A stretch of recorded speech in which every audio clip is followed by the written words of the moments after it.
কিছু কর্মকর্তা অপকর্মে জড়িয়ে পুরো সেনাবাহিনীর ভাবমূর্তি ক্ষতিগ্রস্ত করছে বলে মন্তব্য করেছেন সাবেক সেনাপ্রধান ইকবাল করিম ভূঁইয়া। বুধবার সামাজিক যোগাযোগ মাধ্যম ফেসবুকে দেয়া এক পোস্টে তিনি এ মন্তব্য করেন। ওই ফেসবুক পোস্টে ইকবাল করিম ভূঁইয়া লেখেন, অন্তর্বর্তী সরকার ও সেনা নেতৃত্বের দূরত্বের প্রধান কারণ দীর্ঘ ১৫ বছরের ফ্যাসিস্ট শাসনামলে সংগঠিত গুম, খুন ও দুর্নীতির মতো ভয়ঙ্কর অপরাধে জড়িত সেনা কর্মকর্তাদের বিচার প্রক্রিয়া নিয়ে মতপার্থক্য। সাবেক এই সেনাপ্রধান বলেন, চূড়ান্ত বিচারে সেনাবাহিনী জনগণের পক্ষেই থাকবে। তাই যে অবিশ্বাস তৈরি হয়েছে তা দূর করা সেনা নেতৃত্বের মূল কর্তব্য।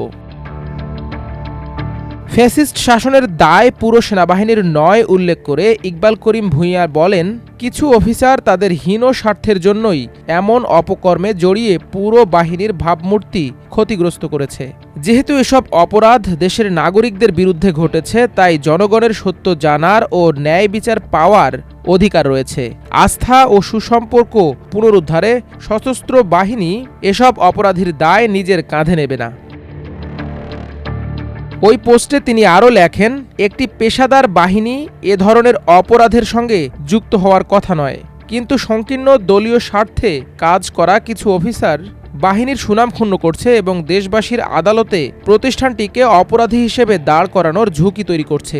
তাই রাষ্ট্রের এত বড় ক্ষতির জন্য দায়ীদের যথাযথ বিচারে রাজি হয়ে সশস্ত্র বাহিনীকে দায়মুক্ত করতে হবে। জনগণের সঙ্গে বিশ্বাস ও ভরসার সম্পর্ক পুনরুদ্ধারে পুরো বাহিনী উদ্গ্রীব বলে আমি বিশ্বাস করি। মাল্টিমিডিয়া ডেস্ক, আমার দেশ।